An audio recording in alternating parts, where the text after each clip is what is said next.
Hello दोस्तों, welcome everyone to dear मित्रों। तो दोस्तों आज का हमारा यहाँ पे टॉपिक कवर अप हो रहा है इन्फ्लेशनरी गैप और इन्फ्लेशन। ओके, इन्फ्लेशनरी गैप और इन्फ्लेशन का मतलब हम लोग को इसके अंदर देखना है। काफ़ी इंटरेस्टिंग टॉपिक है क्योंकि इन्फ्लेशन जो है काफ़ी लोगों का इंटरेस्टिंग सब्जेक्ट है। आज हम लोग काफ़ी देख रहे हैं कि महंगाई हम लोग की बहुत बढ़ती जा रही है। पेट्रोल से लेके हमारे घर पे जो अनाज आ रहा है वो सब चीज़ महंगा होता जा रहा है। अब ये महंगा क्यों हो रहा है, तो हम लोग को इसके अंदर अभी रीज़न पता करना है कि ये इन्फ्लेशन कहाँ से ऑकर हो रहा है। ठीक है, तो चलो बिना वक्त गवाए टॉपिक पे चलते। सबसे पहले हम पढ़ेंगे इन्फ्लेशनरी गैप क्या होता है। The inflationary gap may be defined as an excess of anticipated total expenditure over the value of available output at the base price. Expenditure ज़्यादा है और आउटपुट कम है, उसके बीच का जो भी डिफरेंस होगा वो हम लोग का क्या हो जाएगा, इन्फ्लेशनरी गैप हो जाएगा। Okay, so long as there is a plentiful supply of goods and commodities available at the existing price, the problem of inflation does not arise. It arises only when the total amount of money income that people are eager to spend on purchase of goods and commodity exceeds the total amount of output available at the existing level of price और constant price. ये normally अगर सबके पास goods और service available है market के अंदर और उसी के साथ साथ इनकम भी उतनी इंक्रीज हो रही है, तब वहाँ पे इन्फ्लेशन नहीं आएगा।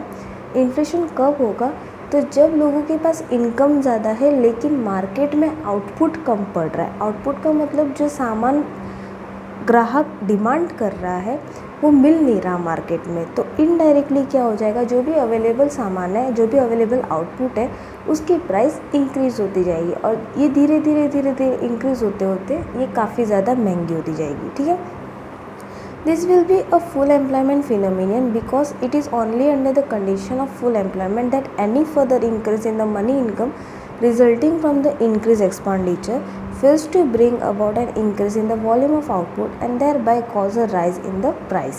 Okay, अब इसमें हम लोग को ये दिया हुआ है कि इन्फ्लेशन की सिचुएशन कब आती है, जो भी जगह पे फुल एम्प्लॉयमेंट होता है वही जगह पे। ऐसा क्यों, क्योंकि कारण ये है जितने लोग एम्प्लॉयड होंगे उनकी इनकम इंक्रीज होगी। इनकम इंक्रीज होगी तो लोग तो उसको सेव नहीं करेंगे। एडिशनल इनकम जो भी आती है तो लोग क्या करते हैं, उसको खर्च करने की कोशिश करते। अब लोगों के हाथ में खर्च करने की पावर ज़्यादा आ गई, लेकिन मार्केट में जो वो डिमांड कर रहे हैं वो प्रोडक्ट मिल ही नहीं रहा, तो जो भी अवेलेबल प्रोडक्ट है उस अवेलेबल प्रोडक्ट की प्राइस क्या हो जाएगी, इंक्रीज हो जाएगी और इस तरीके से धीरे धीरे इंक्रीज होते होते इस प्रोडक्ट का प्राइस काफ़ी महंगा हो जाएगा। ठीक है, तो इलस्ट्रेशन में हमको दिया हुआ है, suppose that the value of total output in the economic current price is ₹1100 crore. From this output, the government takes away output worth ₹300 crore for war purpose. This means that the output worth ₹800 is available.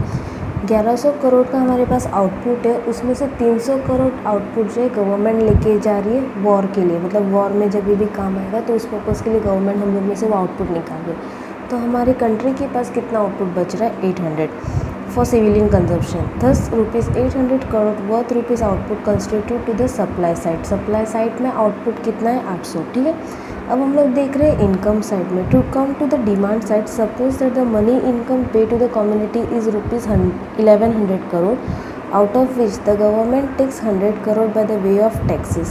The total disposable income then left with the community is suppose 100 crore. Okay, 1100 crore का हम लोग के पास income था, जिसमें से 100 करोड़ जो है वो गवर्नमेंट लेके जा रही है टैक्स के रूप में, तो बचा कितना, 1000। अब उस 1000 में से भी 10% इनकम जो है कुछ लोगों ने सेव कर दिया, मतलब 100 करोड़ लोगों ने सेव कर दिया। The net disposable income then is ₹900, तो हमारे हाथ में कितना इनकम बच रहा है, 900। This is the amount of money income. ये क्या है, मनी इनकम। अब देख लीजिए, आप कंपेयर कर सकते हैं कि हम लोगों के पास एक्सपेंडिचर आउटपुट कितना है, 800 करोड़, और हमारे पास इनकम कितनी, 100 करोड़, यानी 100 करोड़ हमारे पास ज़्यादा इनकम है ना, लोगों के पास ज़्यादा इनकम है।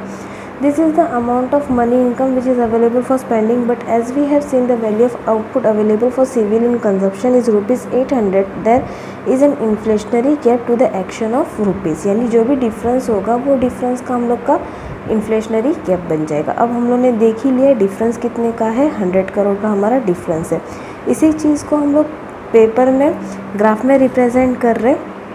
यहाँ पे हम लोग देख रहे हैं कि डिमांड साइड में सबसे पहले पैसे थे 1100 रुपया करोड़, फिर उसमें से टैक्स हम लोगों ने माइनस कर दिया 100, बचा हम लोग के पास 1000, फिर उसमें से भी 10% इनकम जो है वो लोगों ने क्या कर दी, सेव, बचे हम लोग के पास 900 इनकम। अब सप्लाई साइड हम लोग देखेंगे 1100 टोटल हमारे पास आउटपुट था, जिसमें से 300 गवर्नमेंट ने टैक्स के रूप 300 गवर्नमेंट ने अपने वॉर पर्पज़ के लिए ले लिया, तो बचा हमारे पास 800। वो 800 हमारा क्या हो रहा है, आउटपुट। इनकम हमारी है 900 की, और हम लोग के पास एक्सपेंडिचर यानी आउटपुट कितना है, 800 का। तो डिफरेंस हम लोग का 100 का है, वो 100 का क्या हो जाएगा, इन्फ्लेशनरी गैप।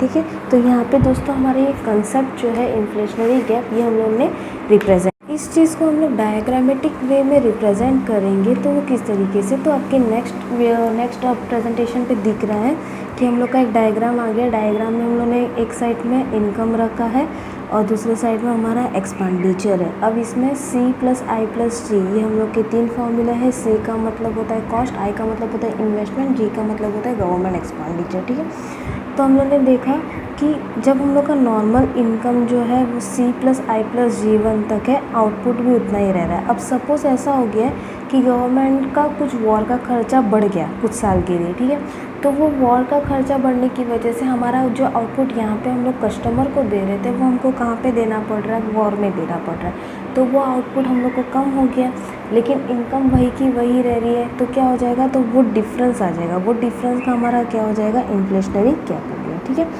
अब इसकी सिग्निफिकेंस क्या है।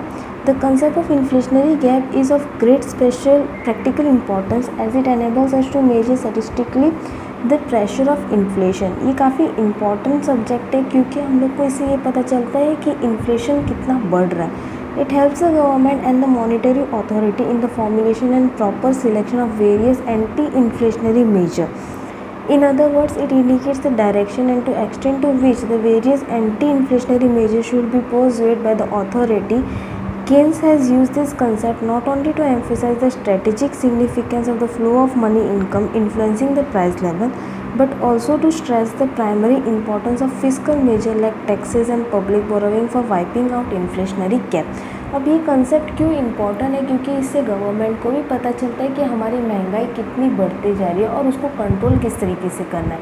अगर स्टार्टिंग पॉइंट में हम लोग उसको कंट्रोल कर देंगे तो आगे जाके हम लोग को ज़्यादा प्रॉब्लम नहीं होगी। इसकी वजह से इन्फ्लेशनरी गैप आज के टाइम पे काफ़ी ज़्यादा इंपॉर्टेंट कंसेप्ट है। अब ये हो गया गवर्नमेंट की तरफ से, हमारी तरफ से क्या, यानी हम देशवासियों की तरफ से क्या। तो अगर हमको भी पता चलता है कि इन्फ्लेशनरी गैप इंक्रीज हो रहा है, तो हम क्या करेंगे, उस इनकम को, जो एडिशनल इनकम हमारे पास आ रही है, तो उसको हम बचा के रख सकते, कहीं ना कहीं सेव करके रख सकते, ताकि इन्फ्लेशन की सिचुएशन ना आए। और अगर इन्फ्लेशन की सिचुएशन नहीं आई तो हमारे लिए काफ़ी अच्छा हो जाएगा, क्योंकि हम लोग को इन्फ्लेशन के साथ नहीं जीना।